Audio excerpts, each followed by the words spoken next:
जय शिवराय भावांनो. तर आपण आज एक महत्त्वाच्या टॉपिकवरती चर्चा करणार आहोत की सायबर कंप्लेंट झाल्यामुळे आपल्या अकाउंटला जे फ्रीज केलं जातं, आपल्या अकाउंटवरची जी अमाऊंट आहे ती फ्रीज केली जाते. तर त्याच्यामुळे आपल्याला आर्थिक नुकसानीला किंवा त्या परिस्थितीला सामोरं जावं लागतं, त्यात आपली काही चूक नसताना. मग ह्या गोष्टी कशामुळे होतात त्याच्याबद्दल आपण पहिले डिस्कस करू. समजा एक व्यक्ती ऑनलाईन गेम खेळत असेल किंवा काही गोष्टी करत असेल आणि अशा वेळेस समजा रम्मीचं उदाहरण घेऊ आपण. समजा रम्मी नावाचं एक ॲप आहे आणि त्याच्यावरती जर कोणी गेम खेळत असेल आणि त्या गेममध्ये काही लोक जिंकतात, काही लोक हारतात. आता काही लोक हरल्यानंतर त्याच्यापैकी काही लोक सायबर कंप्लेंट दाखल करतात.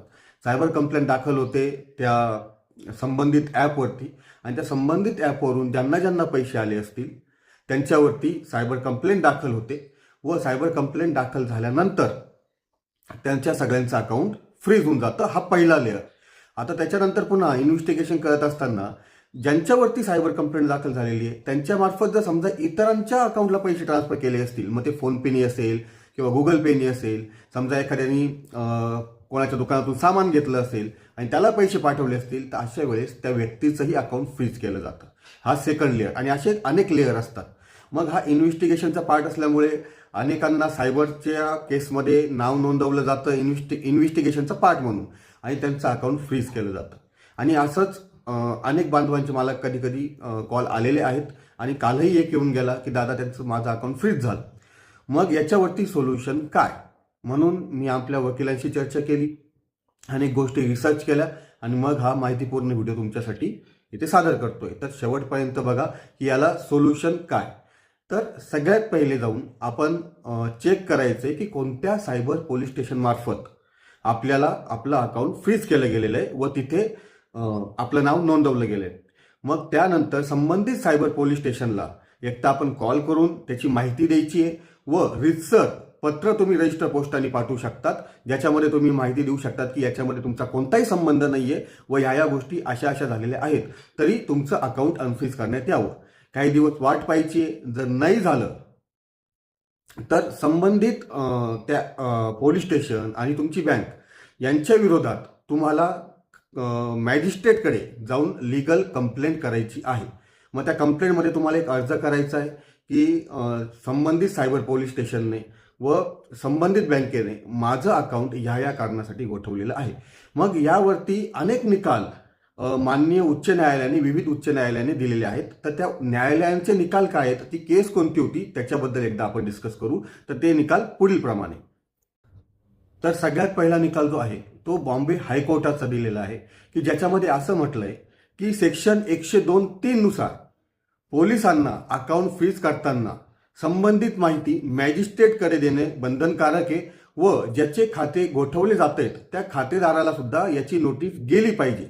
जर ही प्रक्रिया पूर्ण केली नसेल तर संबंधित जे खाते गोठवले गेले आहेत ते पूर्णतः बेकायदेशीर ठरते व ते खाते लवकरात लवकर चालू करण्याचे आदेश हे कोर्ट देऊ शकतं व पोलिसांना ते अकाउंट अनफ्रीज करावं लागतं. तशी नोटीस त्या बँकेला पोलिसांमार्फत द्यावी लागते असं बॉम्बे हायकोर्टाने म्हटलेलं आहे. व त्या केसचं नाव पुन्हा एकदा सांगतो, Badruddin Kasam versus state of Maharashtra. नक्की नोट डाऊन करा. दुसऱ्या याच्यामध्ये जे कर्नाटक हायकोर्टाने निर्णय दिलेला आहे की ज्यांचं असं म्हणणं आहे की अकाउंट फ्रीज करण्यापूर्वी जर समजा संबंधित खातेदाराचं डायरेक्ट लिंक जर समजा त्या गुन्ह्याशी असेल तर आणि तरच पोलीस ते अकाउंट फ्रीज करू शकतात. नुसतं संशयाच्या आधारावरती किंवा ते लेअर जे आपण आता म्हटलो त्या आधारावरती जर पोलीस खाते गोठवत असेल तर ते पूर्णतः बेकायदेशीर आहे. पोलिसांना लगेचच्या लगेच ते खातं अनफ्रीज करावं लागतं. ही अशी दुसरी एक केस आहे. ह्या केसचा आधार घेऊन आपण कोर्टात आपली दाद मागू शकतो. फक्त यासाठी एक चांगला वकील निवडा, कोर्टामध्ये केसेस दाखल करा व लवकरात लवकर आपलं अकाउंट अनफ्रीज करून घ्या.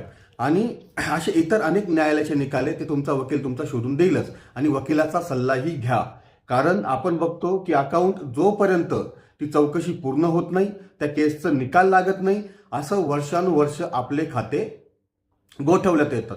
आणि याच्यामध्ये अजून एक न्यायालयाचा निर्णय जो आय थिंक तेलंगणाचा आहे. तेलंगणामध्ये मोहम्मद अली वर्सेस तेलंगणा राज्य ही ती केस होती ज्याच्यामध्ये न्यायालयाने असंही म्हटलेलं आहे की समजा जो फ्रॉड आहे हा 10 ते 20 हजाराचा असेल आणि त्याच्यामध्ये संशयित म्हणून समजा एखाद्या खातेदाराचं अकाउंट गोठवण्यात आलं असेल तर जी संबंधित रक्कम आहे 10,000ची तर तेवढ्याच रकमेला होल्ड लावण्यात यावा.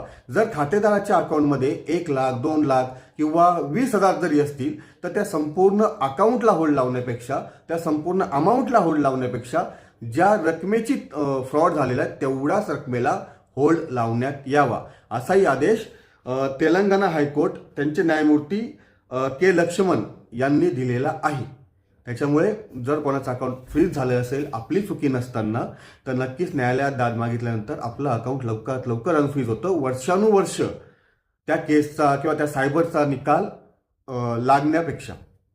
त्यानंतर असं बघण्यात आलंय की अनेक जे आपले बांधवांचे अकाउंट फ्रीज झालेले आहेत त्यांच्यावरती जी सायबर कंप्लेंट झालेली ती इतर राज्यातून झालेली, म्हणजे इतर राज्यांच्या सायबर पोलिसांनी ती कंप्लेंट दाखल करून आपल्या इकडं महाराष्ट्रामध्ये ते अकाउंट फ्रीज केलं गेलेलं आहे. मग अशा वेळेस सायबर पोलिस आपल्याला त्या साईटला बोलवतात, इतर राज्यात बोलवतात, तर तिथं जायची काही गरज नाहीये. रेसर सगळ्यात पहिले त्या सायबर पोलीस स्टेशनचा मेल तुम्हाला घ्यायचा आहे.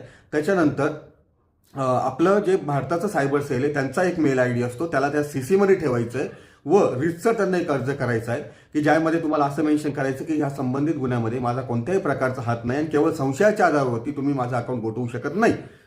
तर हे निकालाच्या प्रती सुद्धा त्याच्यामध्ये तुम्हाला जोडायच्या आहेत आणि तो मेल पाठवायचा आहे. तसं नाही झालं, त्यांनी अनफ्रीज नाही केलं तर त्याचाच एक पुरावा की तुम्ही मेल केलेला होता किंवा रजिस्टर पोस्टाने तुम्ही त्यांना नोटीस पाठवू शकतात. त्याचा एक पुरावा म्हणून तुम्ही खालच्या कोर्टात मॅजिस्ट्रेट कोर्टामध्ये तुम्ही अर्ज दाखल करायचा आहे व ती केस पुढे चालवायची आहे. याच्यामध्ये न्यायमूर्ती काय निकाल देऊ शकतात, जर तुमचा थेट त्याच्यामध्ये संबंध असेल त्या गुन्ह्यामध्ये तर तुमचं अकाउंट अनफ्रीज होणार नाही. पण जर समजा ज्याचा थेट हात आहे आणि त्याच्या अकाउंटवरून जर समजा तुमच्याकडे पैसे आले असतील, मग तुम्ही किराणा दुकानदार असेल, तुम्ही शॉप ओनर असाल आणि त्याच्यावरून तुमचं फोनपे गुगल पे ते सामान खरेदीसाठी असेल किंवा काही वैयक्तिक व्यवहारासाठी असेल तर अशा वेळेस न्यायालय तुमचं अकाउंट अनफ्रीज करण्याचा निकाल हे तुमच्या बाजूने देऊ शकतात. ठीक आहे भावांनो, जर माहिती आवडली असेल तर नक्की आपल्या इतर बांधवांना पाठवा ही विनंती करतो. धन्यवाद. जय शिवराय आणि सर्वात महत्त्वाचं वकिलाचा सल्ला घ्या. धन्यवाद.